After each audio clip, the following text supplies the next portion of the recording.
Ladies and gentlemen, welcome once again to the Packernet Podcast. I am your host and resident fanalist, as always, Ryan Schlipp. Check us out online, packernet.com. Find me on Twitter, pack_data. Well, today is what is known as PFF Day. We're going to go through that real quick. Want to touch on what we heard from Matt LaFleur.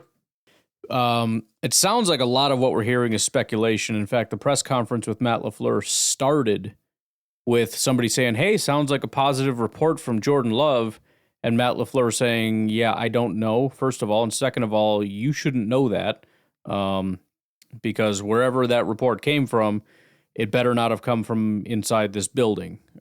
So I don't know, but there's nothing from the team that is, and I think that's to be expected. Even if they have some kind of an idea, they're not going to tell us anything, at least until Wednesday, when they're required by the NFL to tell people at least a little something.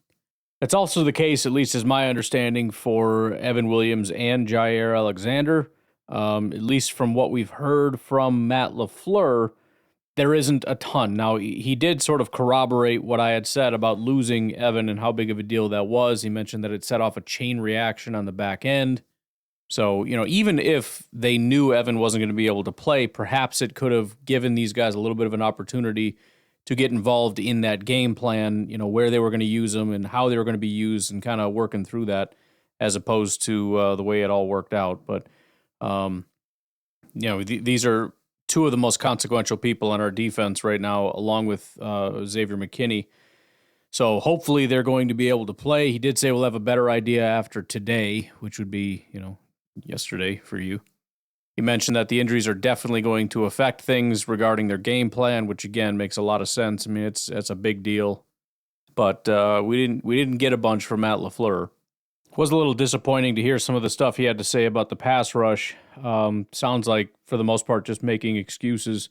I understand not wanting to throw people under the bus, but then there's just sort of a language that is used that is not an acceptable language. So he kind of goes through and explains, well, the initial question essentially was, do you need more from your front four? Which, I think is sort of the question. He kind of says yes, but in a sort of flimsy, in certain situations, I mean, you could maybe kind of say that. He explains how, when you got running backs, tight ends, whatever, kind of staying in, you could have 9 pass blockers essentially blocking or chipping or whatever, and then getting out into their checkdowns, which again, we get into the chipping excuses, to which I would very easily counter, okay, so I would expect every single pass rusher has the same numbers that our guys have because of these chip blocks, right? I don't like these freaking excuses. Well, what do you want me to do? They're chipping. I don't know, dude, if you don't, first of all, I don't have an answer, but that's not the problem. The problem is that you don't have an answer. And he says, but, when it's a one-on-one, we expect them to win the one-on-one. Okay, that's good, except for the part where I feel like we should expect to win even with a little chip or have an answer to that or something. But then he goes on to say, but nobody's perfect. He says, I've yet to see a perfect pass rusher. Bro, stop with the garbage hyperbole. Nobody's asking for perfect. We're asking for, if they were substandard, it would be an upgrade. And that's compared to all the other pass rushers who are getting chipped. By the way, all this chipping bull crap that everyone's talking about, that only applies to the edges. Why are we only talking about the edges? It's a 4-man front. We're saying there needs to be better pressure from those 4, 2 of which are on the interior.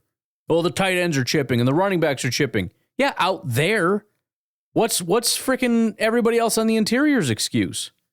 What, they got tight ends on either side of the quarterback chipping the interior guys too?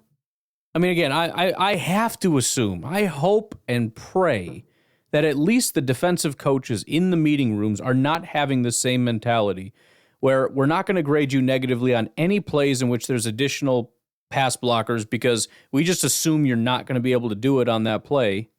And then if you get a one-on-one, we have a we'd like you to get it, but nobody's perfect mentality. I mean, for crying out loud, we might have just single-handedly figured out what's wrong with our front four. That. Jeez. It's like Stokes tripping and falling and giving up a 40-yard reception. It's like, well, theoretically, technically, we'd like you to be, to be able to win your one-on-one, man-to-man matchups, but nobody's perfect. I've never seen a perfect corner. Oh, God. You give out participation trophies, too. And again, I understand if you don't want to throw your guys under the bus, but don't give this answer. Just say something generally like, we always expect the best from our guys. Or, nothing's ever good enough for us. We're always striving to be better at every position. Off the edge, and the interior, our linebackers, our corners, our coaching staff. Nobody lives up to our standard. You know what I mean? Like any kind of throwaway line that isn't, well, nobody's perfect. And sometimes they get chipped. And that's really hard. Ugh. Before the game, do you tell them, like, just go out there and have fun, guys? Is that the same kind of speech? Everybody wins if you just have fun? Please don't, Matt. Please don't do that. But outside of Matt LaFleur looking at some of the injury stuff, and again, I don't know where this is coming from, so I can't be positive that it's the best information, but start with Jair Alexander. This is via Ryan Wood and Tom Silverstein, so, they got the joint thing going on. I feel like a lot of times when you do that, it's because it's, you get some kind of you see that with like Ian and Schefter or something, they'll do a joint release or something. This via me and Rappaport. They're like negotiating who gets to drop the big news that we just got leaked or whatever, Gives me a little bit more confidence. But anyways, this is from Jair Alexander, or about Jair Alexander. Mentions that he was unable to put any weight on his right leg as Ingram went up for the pass, a non-contact injury. Skipped on his left leg of the end zone. He made it back to the Packers sideline, but because of ensuing possession ran out the clock, the Packers defender never returned to the field. It's possible Alexander would not have been available for the potential last stand series of the Packers defense, blah, blah, blah. What is Jair's injury status? Tests showed Alexander's injury isn't serious, but he's got a lot of soreness, a league source said. Alexander will have to work that out in order to play this week, so his status is up in the air. Now, it's funny because when Matt LaFleur made the comment about, I really hope this isn't coming from within the building, one of the reporters said, I really doubt it's coming from within your building. Now, I'm assuming, these are all guys that kind of have, sources or whatever the case may be. I'm assuming they all kind of have a general idea of where the news like this is coming from. It's coming from outside the building. It's coming from, could be family members, could be the agent or people that are adjacent to the agent, family member, friend, whatever. This is where they're going to get this stuff from. But kind of a good news, bad news thing, I guess, for Jair Alexander. It's not something very serious, as in like minimum 4 weeks he's out kind of a deal. It could be any time. But it does sound serious insofar as he's in a ton of pain, and they're going to have to get that under control in order for him to return. That's assuming that this is the most accurate representation of what is going on. Ryan Wood also put out an Evan Williams injury update. Again, put in the I'll have a better idea after today line for Matt LaFleur, but then goes on to say a league source told Packers News that Williams was held out for more preventative reasons Sunday. With a good week of practice, he'll have a legitimate chance of playing Sunday against the Lions, but he'll have to manage the hamstring going through the week. Now, the reason I find that to be really positive is because I don't know that there was necessarily a hamstring pull or strain or anything like that. What more than likely happened was, whether he's dehydrated because it's 90-some degrees or whatever, it started to really tighten up, and rather than run that thing and then end up tearing or pulling his hamstring, he was just kept to the sideline. Now, he's still got to work it out. He's probably still got tightness, soreness, whatever the case may be with his hamstring. But I think when they said they kept him out for preventative reasons, that's exactly what that means. They were trying to prevent an injury from happening. So I do feel probably the best about Evan Williams out of the entire group. And then finally with Jordan Love, this actually came via Ian Rappaport. Source, Packers quarterback Jordan Love's MRI came back with some good news. It's a strained groin, nothing major. No surprise, he'll get better every day and do treatment and monitor throughout the week. So first of all, we did find out officially it was not his knee, it was a groin injury. But as somebody pointed out in Packernet After Dark, it's possible that the knee was leading to this thing because you got to compensate this, that, or the other, whatever. But I think that is an overall positive, and it does lead me to have a little bit more confidence in the Packers' decision, because the real concern is, man, did we rush him back and we really jacked up his knee or whatever? No, it's got nothing to do with that. Separate injury. The other thing to keep in mind is this happened very early. Like, I think it was the first series where he ended up pulling it or however that went. And Matt LaFleur specifically came out and talked about how, it affected his ability to throw. So the fact that he had the performance that he had, which wasn't terrible, the interception I think was a bad decision. But as far as, man, should we be worried about what he's got going on the next couple of, whatever, his trajectory or whatever, he played injured through this whole game, basically. But, I don't really know what that means. I'm sure we'll get updates throughout. I mean, it's one of those weird things where he may be perfectly fine as of today and just be like, I'm feeling great. It may be a very lingering type of issue that just kind of drags on. Don't know. We'll see. But I probably feel the best about Evan Williams. Second best to, I guess I don't really know, to be honest. I was going to say Jordan and then Jair. But Jair and Jordan, I think, are kind of in a similar boat. Avoided major injury, but they do have an injury and they're in pain, and it's just a matter of when that's going to subside. I mean, Jordan actually does have an injury, as in like a strained muscle. I don't know if that's the case with Jair. It sounds like he avoided any kind of serious injury, but he still has a lot of pain. I don't know. I don't know exactly how that's all going to play out. I think all of them have a pretty decent chance, depending on how serious these reports are or whatever, but a pretty decent chance of playing this week. How that pans out, if we're talking coin flips, again, is it going to be 1, 2, 3? I don't know. From a mathematical standpoint, I guess you can say it's really unlikely all three play, even if they're all 75%, 3 guys at 75% is less than 50% chance. But tell you what, let's take a break right here, and then we'll come back and we'll rip through all these grades and whatnot. Take a break. We'll be right back. All right, why don't we start with special teams? It was actually pretty good this week as far as just the special teams grades and whatnot. Nobody was terrible. The only bad grade kind of was a 52. It was Aaron Mosby. Nobody else was below a 55. 58 was the next lowest. So really good day on the low end. And then on the high end, we had 5 guys in the 70s. You had a 70 for Edgerrin Cooper, 71 for Bo Melton. Matt frickin' Orzech had a 73.3, maybe getting cut and re-signed, really scared the crap out of him. I don't know. I've never seen him at the top ever. So there's that. Tyron Hopper has actually been a really good specialty. This is, I think, the second time I've seen him at the top. This dude might be kind of emerging as a special teams. Yeah, so it is only the second time, but he had an 86 2 weeks ago. So keeping himself out, overall, his special teams grade is almost a 70, which is pretty impressive. That's a rare thing. And then the highest was, of course, the man, Zane Anderson, who I consistently forget exists, but refuses to let us forget that he exists. 76.2 for him. As far as actual statistics, 4 tackles, 1 for Zane, 1 for Bo, 1 for Edgerrin, and 1 for Javon Bullard. He was close to making the cut. He had a 67 overall grade.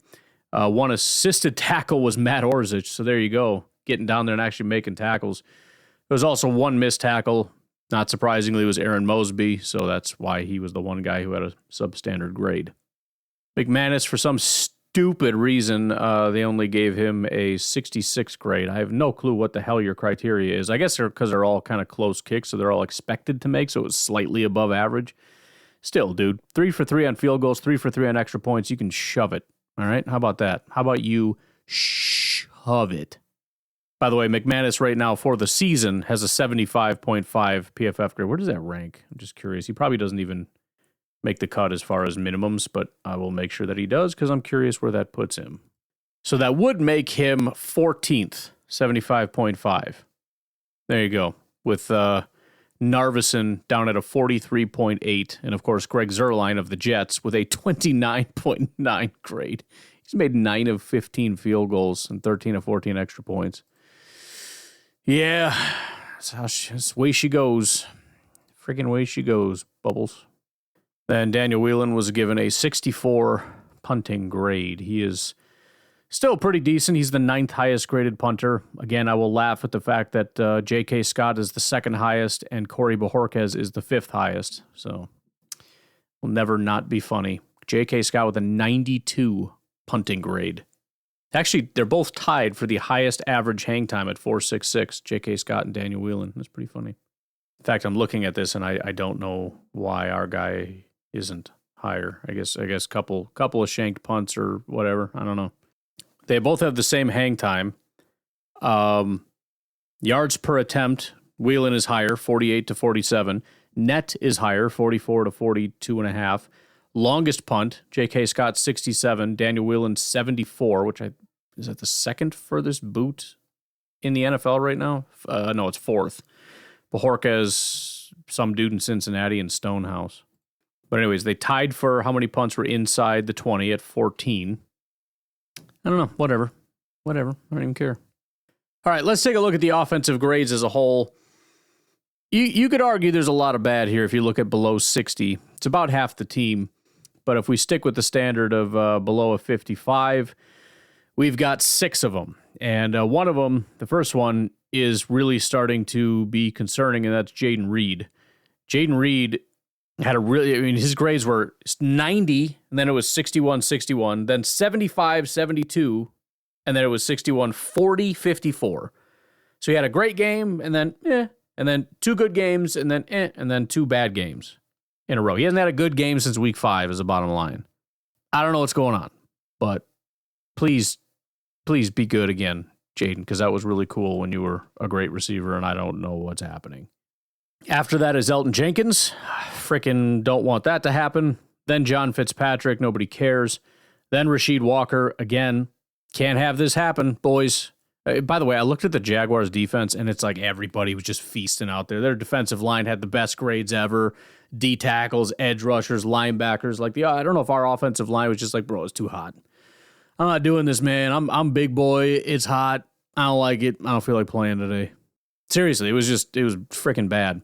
Then Ben Sims at 19th. You would think maybe doesn't matter, but it does. He played 25 snaps. That's pretty consequential.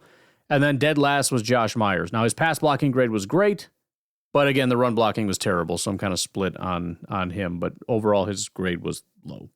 Hilariously, there were very few average players. Malik Heath, who played 1 snap. Zach Tom was about the only actual average player, but even that, I don't care. His pass blocking grade was almost an 80. But then as far as the good, and I'm going to do a little heavy rounding, 68, Christian Watson, 69 for Chris Brooks, 69 for Romeo Dobbs, 70 for Dontavian Wicks, 72 for Jordan Morgan, 75 for Jordan Love, 76 for Josh Jacobs, 79 for Malik Willis, and 82 for Tucker Kraft. So that didn't change. I mentioned that Tucker was the highest graded. There's quite a bit of good there. Again, the offensive line was struggling, but as far as the wide receivers, we had 3 receivers, and it's Watson, Dobbs, and Wicks. It's a good thing. Had 2 different running backs, 2 different quarterbacks, our tight end, and hilariously, Jordan Morgan, the one guy that consistently is the odd man out where everybody else is good and he had the bad day. Now everybody else had a bad day and he's fine. He's fine with the heat. He's like, I like this, man. I live for this. He's the only offensive lineman with a quote-unquote good grade. All right, let's dig in a little bit. We'll look at the quarterback here, Jordan Love and Malik Willis. Malik, again, a little bit higher, even with the passing grades. Not much difference, but 79 passing grade for Malik, 73 for Jordan Love. If you're looking at completion percentage, Malik Willis, 80%. Jordan Love, 63.6. Yards per attempt, Malik 11.2, Jordan 8.9. Touchdowns, Malik 1, Jordan 0. Interceptions, Malik 0, Jordan 1. Malik Willis did not have any big-time throws or turnover-worthy plays. Jordan Love had 1 big-time throw, 1 turnover-worthy play. Again, Jordan with the 1-to-1 turnover-worthy play and interception thing. He's just not catching any breaks out there. Adjusted completion percentage, Malik Willis was 100%. It's so ridiculous with Malik, man. It's not even real what he's doing. He was 4 of 5 with a drop. So basically all 5 of his passes were on the money. I know it's a small sample size, but he's been doing this the whole time. Let me look at what he's done this season. So Malik right now has a 77 overall grade, 74 passing grade, primarily because week 1 was rough with his 2 dropbacks. Everything else has been perfectly fine. He has a 74.4 completion percentage. His adjusted completion percentage is 84%. That's ridiculous. I don't know, man. He might just be a good quarterback. I don't know. And then he had a 152.9 passer rating. Good Lord. Jordan with a 73.3. Jordan actually graded out quite well under pressure. He wasn't under pressure much. In fact, there's a lot of talk about Jordan not having any time to throw. Well, according to this, and we'll see what NFL Pro has to say, this is one of his best games as far as having zero pressure. 86.4% of his dropbacks, he was kept clean. He was only under pressure 3 times, 13.6%. He had 1 completion on 3 attempts for 67 yards. So there you go. Gave him a 68 grade while under pressure. Malik had a 60 grade. Basically, he was under pressure 38% of the time, which sounds high, but it was also 3 times. 3 out of 8, I guess. But he was 0 for 0. He was 0 attempts, 0 completions. Must have been every time he was under pressure, he took off and ran. Which is why, again, you got to watch out when you're playing Malik, man. Because probably just going to run and make you pay for that. But 60 grade while under pressure, 81 passing grade while kept clean. Malik Willis's passer rating this season is a 130.3. Okay, whatever. He has a CPOE of 0.8% compared to Jordan's negative 2.8%. EPA per game, Malik Willis 3.5, Jordan Love 0.04. EPA per dropback, Jordan Love 0.01, Malik Willis 0.27. And if you look at pressure, it's almost identical, 31.1% for Jordan, 30.2% for Malik Willis. That's for the season. For this particular game, CPOE, actually, Jordan has been really, the last several weeks, his completion percentage over expected has been positive because he was dead last in the NFL like 3-4 weeks ago. He's been consistently pretty high the last several weeks. That includes this week. Positive 6.9%. Now, Malik is negative 5.9, which apparently the biggest issue that I'm going to have with CPOE is they're counting receiver mistakes for the quarterback, which is stupid to me. Why would you do that? Because we just said, right, it was 4 of 5, with one of them being a drop. And it's like, well, that was expected to be completed and it wasn't. Yeah, but that's not the quarterback's fault, stupid. I don't know how people build like cool metrics, but then they mess it up. EPA per dropback for Malik Willis, 0.23. EPA in total was a 1.8. Jordan Love was a 0.2. They both like the deep shots, man. 19% for Jordan, 20% for Malik Willis. NFL Pro very, very much differs on the quarterback pressure. They said Jordan was under pressure 24%. Now, we've already established that NFL Pro has a different standard for pressure, and that is when people get close to you.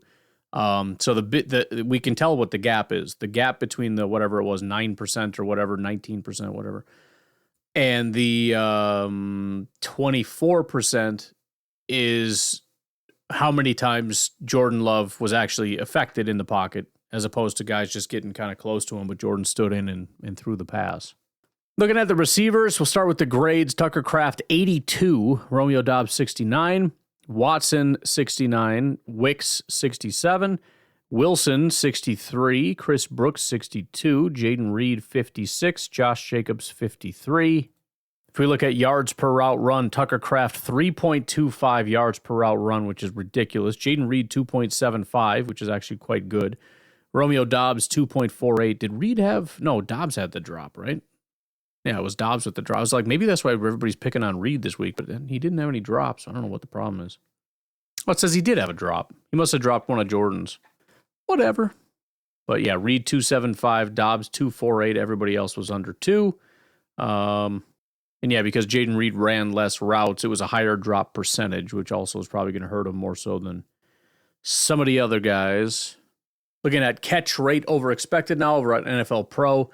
Chris Brooks is top dog at 57%, then Wicks 21, Christian Watson 17, Tucker Kraft 15, Emmanuel Wilson 9.4. Then on the negative side, Romeo Doubs, negative 0.4, Ben Sims, negative 1.8, Jaden Reed, negative 13.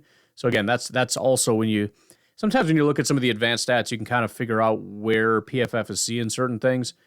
Romeo Doubs' catch rate over expected was basically average, whereas Jaden Reed was negative 13%. You say, well, how is that possible because of one drop each? Because Romeo probably was pretty high with some of these other catches. I mean, his catch rate over expected, I don't mean him as a human being. And so this just kind of balanced it out, whereas Jaden Reed did nothing spectacular except drop a pass. Josh Jacobs, negative 21%, and then Bo Melton, negative 45.7. Receiving EPA, just looking at value. On the positive side, it's Tucker Kraft, Christian Watson, Jaden Reed, Dontavian Wicks. The only one that kind of stands out is Tucker with a 6.4, and then it drops to 2.5 and down from there. On the negative side, Chris Brooks, Ben Sims, Romeo Doubs, all in the negative under 1. And Bo Melton, negative 1.3. Emmanuel Wilson, negative 2.7. Josh Jacobs, negative 3.2. Remember, Josh Jacobs caught passes and then lost yards is what happened for him. Yards after the catch over expected. Nothing spectacular for almost anyone except Tucker Kraft with a positive 30. And then on the negative side, Emmanuel Wilson, negative 10. Looking at the rushing, Josh Jacobs with a 77 rushing grade, Chris Brooks 68, Malik 63, Jordan 60, Reed 57, Emmanuel Wilson 55. Yards after contact per attempt, Malik Willis with almost 9 yards after contact per attempt, 8.75, which is insane. Josh Jacobs, 3.92, which is solid. Jaden Reed, 2. Emmanuel, 2. Chris Brooks, 1. Jordan Love, 0. Missed tackles forced, my man, Josh Jacobs, 8. There were 10 total. He had 8 of them. Now, he had 25 carries, which is a lot, but that's still real good. Malik Willis and Emmanuel Wilson each had 1. Let's see. Carries over 10 yards. Josh had 2. Malik had 1. Carries over 15 yards. Josh Jacobs is the only one.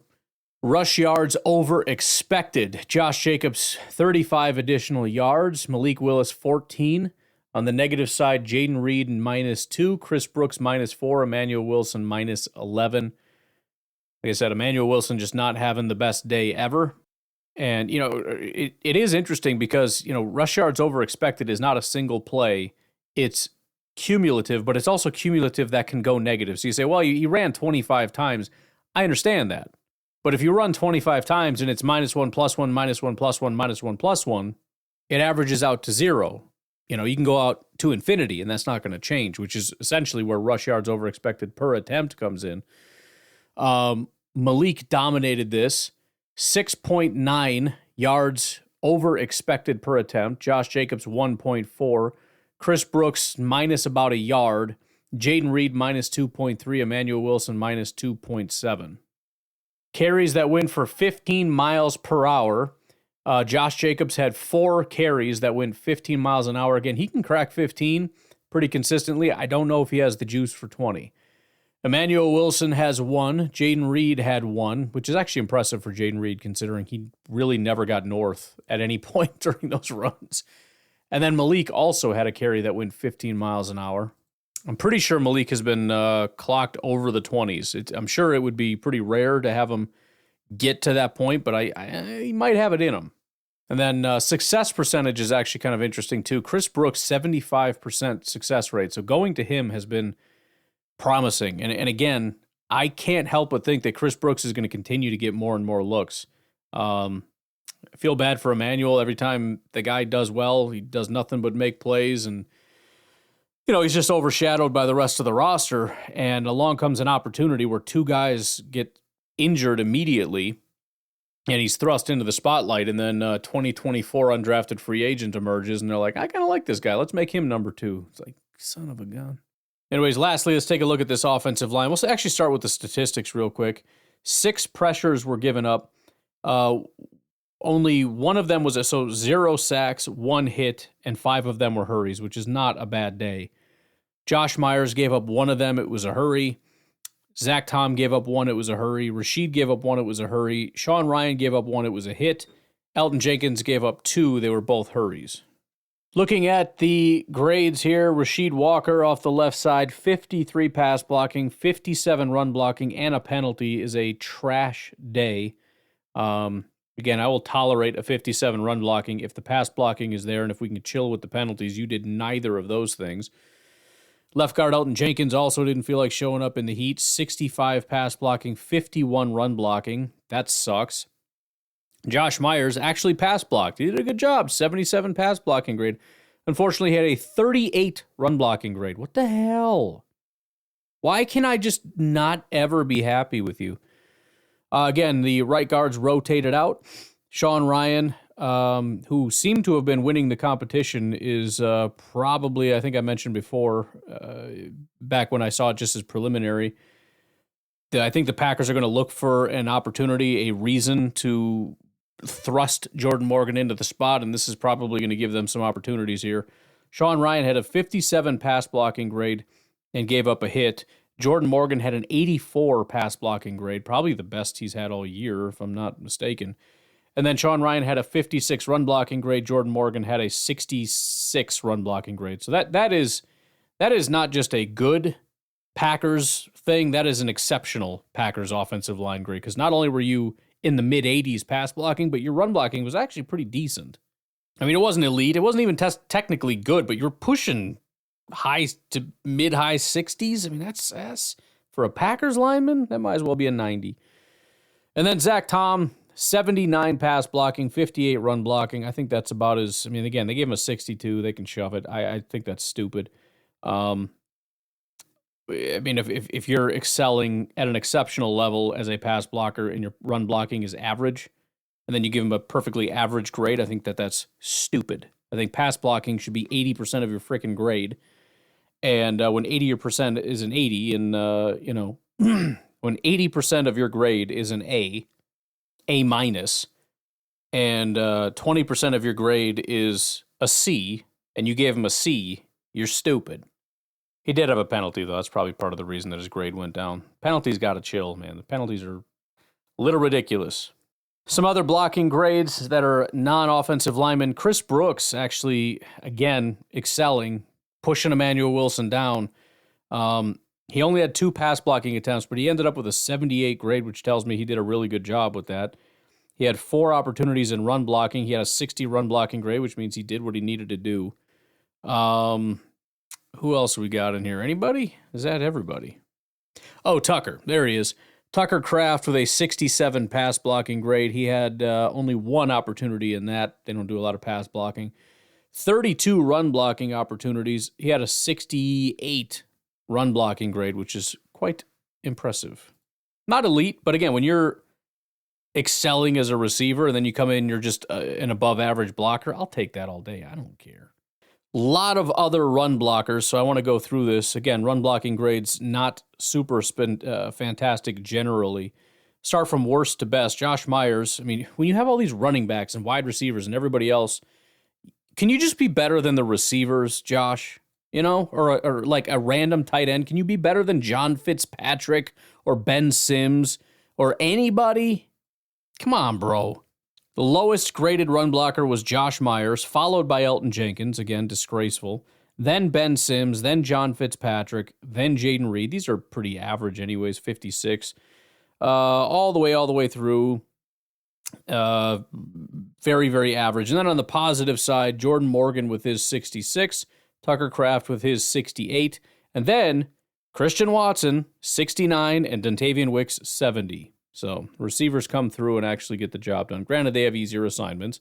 I'm sure if you put Josh Myers on wide receivers, he'd do a much better job. Maybe he should slim down and try it. I don't know. Anyways, why don't we take our second break? We'll come back, rip through the defense. We'll be right back. All right, starting with the overall defensive grades. Below a 55, and there's a solid line. There's like 55, and then the next highest is a 47. So there's 4 guys that just completely soiled the bed. I don't know that any of these are massively shocking. Maybe Keyshawn, I don't know. But Eric Stokes with a 47, Keyshawn Nixon with a 46, Javon Bullard with a 45, and then our boy TJ Slayton down there at a 37, just rocking it, man. Just freaking killing it at life. He only had 16 snaps. Again, it was hot, big boys struggling in the heat. I don't know, just make whatever excuse you want.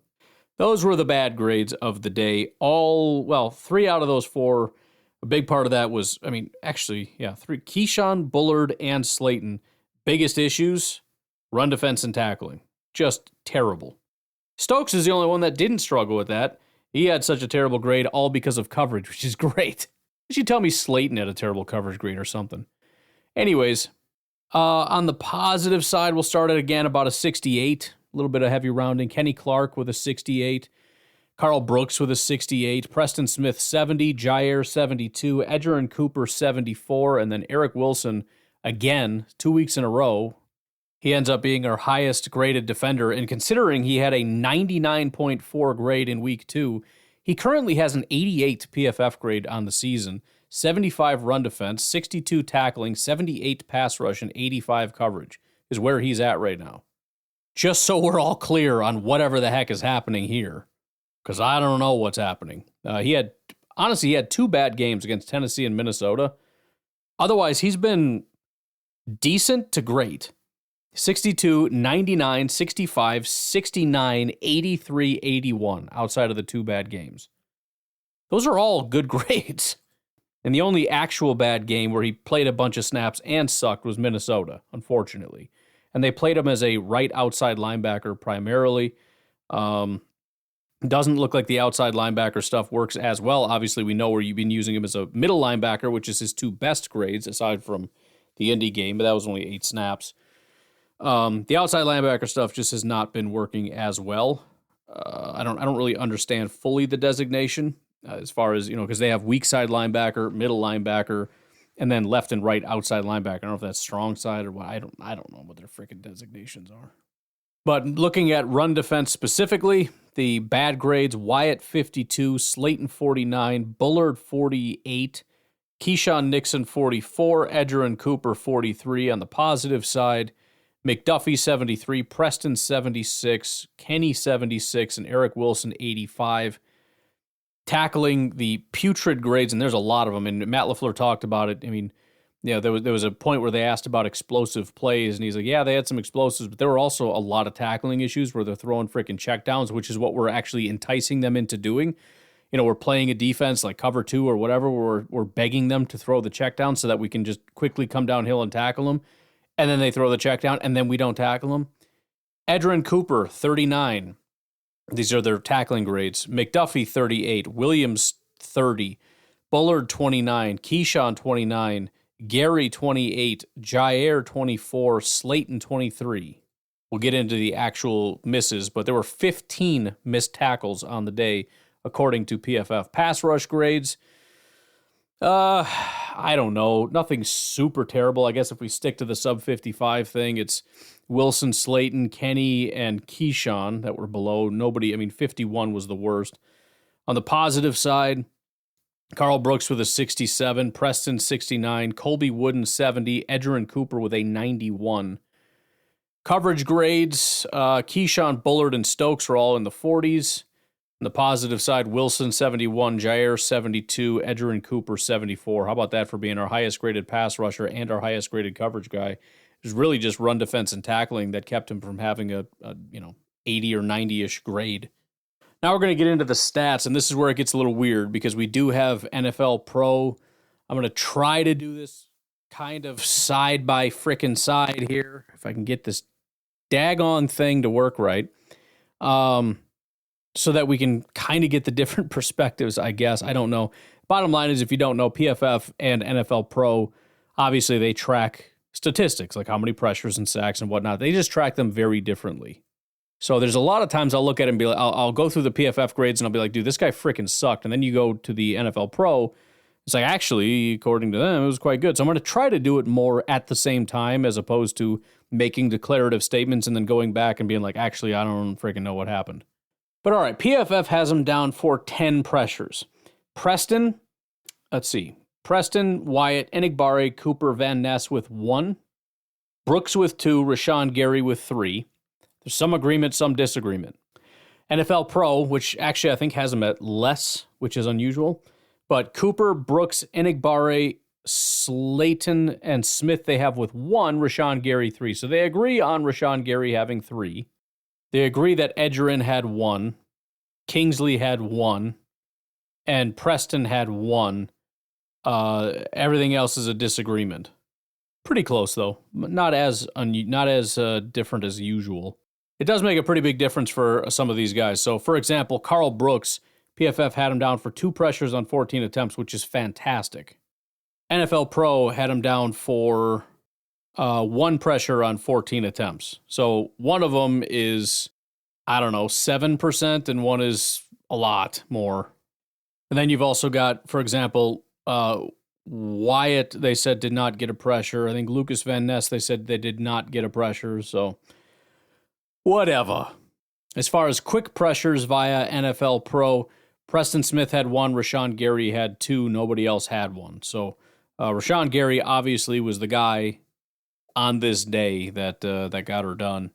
Pressure percentages via NFL Pro, they have TJ Slayton actually at the highest with 1 pressure on just 6 attempts, which is 16.7%. PFF has TJ Slayton at 0 on 8 attempts. So again, whatever. Rashawn Gary, 13.6%. Kingsley, 7. So we're already way too low. Carl Brooks, 7. Edgerrin, 6. Preston, 6. And then, again, we've got Kenny with 0. I think both of them actually put Kenny at 0, right? Yeah, which is bad. Out of 24 attempts. Wyatt, they had him at 0. Some disagreement there. Either way, it's either 1 or 0 on 15 attempts. Nobody's really super happy about it, although he had a pretty big play that everybody's jacked about no matter what. And then 11 pass rush attempts for Lucas Van Ness. On one hand, he did an adequate job with 1 pressure. On the other hand, he just was bad again. But major takeaways, I think Rashawn Gary had a really good day. Kenny Clark had a bad day. Those are the 2 things they very much agree on. By the way, I hate how NFL Pro registers pressure percentages for linebackers. They obviously do it based on how many passing plays there were, because he rushed the passer 4 times and got there once. That's 25%. They have him down for 6%. So that's stupid. Stuff isn't that hard, man. You just make it right. Just do it right. Some other stats here. Batted pass, Colby Wooden had 1. Missed tackles. Let's just go start with highest percentage on down. TJ Slayton, 100% missed tackle percentage. He only missed 1, but it was 100%. Jair Alexander missed 67% with his 2 missed tackles. Rashawn Gary missed 50% with his 1 missed tackle. Bullard, 40% with his 2 missed tackles. Evan Williams, 33% with 1. Keyshawn, 33%, 2 missed tackles. McDuffie, 25%, 2 missed tackles. Edgerrin, 22%, 2 missed tackles. Xavier McKinney, 14%, 1 missed tackle. Eric Wilson, 8.3%, 1 missed tackle. So, again, nobody had more than 2, but it really adds up. You got Wilson, Gary, McKinney, Slayton, Williams with a missed tackle. Jair, Nixon, McDuffie, Cooper, Bullard with 2 each. Stops, McDuffie and Cooper each had 3, which is pretty fantastic. NFL Pro has a very different take. There were 3 guys that did really good, and it's higher than 3. Edgerrin Cooper with 4, Eric Wilson with 4, Isaiah McDuffie with 5 is what they had. They also have hustle plays, which are stops that are like you're booking it across the field. 1 for Williams, 1 for Bullard, 2 for Cooper, 3 for McDuffie. Forced fumbles by Edgerrin Cooper. Then we got our coverage stats. I'm going to try to do the same thing here. I don't understand. I mean, I guess I do understand. I understand because it depends who you want to blame for a certain thing. So I'll try to focus on consensus, and the rest, it is what it is. Right off the bat, they don't even agree on who was the most targeted. PFF says Bullard was with 5 targets, 4 receptions, 63 yards. NFL Pro says Keyshawn Nixon with 6 targets, 5 receptions, 43 yards. Actually, they agree with Bullard. They both have 5, 4, 63, but they just got him picking on Keyshawn a lot more. So I tell you what, just for the stats, I'm not going to go through both of them back and forth because it's just freaking stats. It is what it is. We'll stick with NFL Pro. Again, 6 targets, 5 receptions, 43 yards for Keyshawn, 5, 4, 63 for Bullard. Both of those guys gave up touchdowns. McKinney, 3 targets, 3 receptions, 76 yards. This is a rough day for McKinney. He's been pretty solid, doesn't give up any receptions gave up quite a few in this game. Stokes, 3 targets, 2 receptions, 43 yards. McDuffie, 3 targets, 2 receptions, 11. Cooper, 3-2-42. Preston, 2-2-28. Again, it's the funniest thing because, a lot of people were pissed these last several times with these defenses about Preston being in coverage. And it's like, yay, we're never going to do that again. It's like, it's going to happen. I'm sorry to tell you. Not as much because we're a 4-3 team, but here we are. Wilson, 2 targets, 0 receptions. Jair, 2 targets, 0 receptions. Lucas Van Ness, 1 target, 1 reception, 2 yards. Hilarious. PFF has the pass breakups for Cooper and Jair, 1 each. The 1 interception, obviously, McKinney, and then the touchdowns given up Bullard and Nixon, so they agree on that. And getting into some of the more advanced coverage statistics, catch rate over expected, so negative is better. Eric Wilson was the best with a negative 63%, then Jair, negative 31%, McDuffie, negative 9.9%, a whole bunch of zeros. And then on the positive side, Cooper, 1.6%. He obviously had that great pass breakup, but he also, again, there were, 3 targets, 2 receptions, 42 yards. So there you go. Bullard, 3.2%. Van Ness, I don't care. Keyshawn, 8.3%. Stokes, 18%. And then Xavier McKinney, 30%. So a real uncharacteristically bad day for McKinney. Stokes just continues to be the worst coverage guy on the team. I mean, it's like every week. I don't know. Looking at coverage EPA, again, negative is better. Negative 4.4 for Wilson, negative 2 for McDuffie, negative 1 for Jair. Stokes, negative 0.3, so that's actually a positive there. On the positive, negative side, that's confusing. On the not good side, McKinney, 0.9, Preston, 1.8, Cooper, 2.2, Keyshawn, 2.9, Bullard, 4.7. Tight window throws, so how often did you force a tight window throw? A bunch of zeros, but Nixon, 16.7%, Stokes, 33.3%, McKinney, 33.3%, Jair, 100%. That ain't bad. So 2 targets, both of them, he was in tight coverage. One of them, he ended up breaking up. In fact, when you look at ball hawk percentage, 33% for Cooper. Try that again. 33% for Cooper, 33% for Xavier McKinney, 100% for Jair. Had a real solid day. But anyways, I think I'm going to leave it at that. You guys have a good rest of your day. I'll talk to you tonight, tomorrow, whatever. Have a good one. Bye-bye.